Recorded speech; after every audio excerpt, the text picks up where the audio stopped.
देश में करोड़पति बढ़ रहे हैं तो छोटे मध्यम वर्ग परिवार के लिए कर्ज के जाल में फंसने की खबर भी है।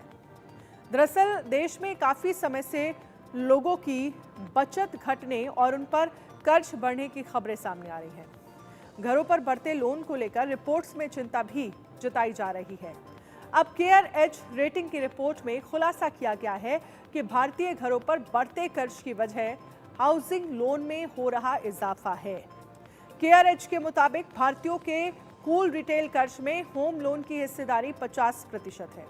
2022 से 23 में भारत में घरों पर कर्ज बढ़कर जीडीपी के 38% के बराबर हो चुका था, लेकिन ये 2020 से 21 के 39.2% के पीक के मुकाबले कम भी हुआ है। इस मामूली कमी के बावजूद ये आंकड़ा दूसरी उभरती अर्थव्यवस्थाओं के मुकाबले अभी भी ज्यादा है।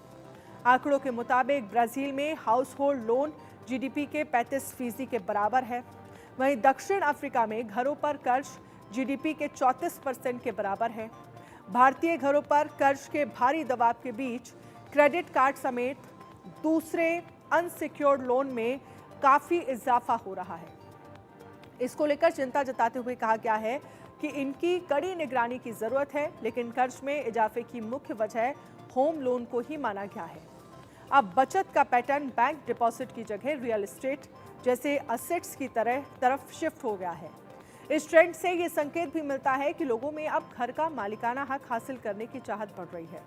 इसमें निवेश को भी एक तरह से कह सकते हैं कि सुरक्षित माना जाता है, क्योंकि ये महंगाई दर से ज़्यादा रिटर्न देता है और इसमें कीमतों में कमी आने से जोखिम भी नहीं है, ना के बराबर है। रिपोर्ट में कहा गया है कि घरों और दूसरी प्रॉपर्टीज में लोग निवेश कर रहे हैं और ये खर्च नहीं माना जा सकता, जबकि क्रेडिट कार्ड या पर्सनल लोन जैसे कर्ज जरूरतों को पूरा करने का माध्यम बनकर लोगों का बोझ बढ़ा रहे हैं। रिपोर्ट में यह भी कहा गया है कि रियल एस्टेट पर भारतीय घरों के निवेश से इंफ्रास्ट्रक्चर को फायदा मिलता है, जो आखिरकार अर्थव्यवस्था को बढ़ाने में मददगार होता है।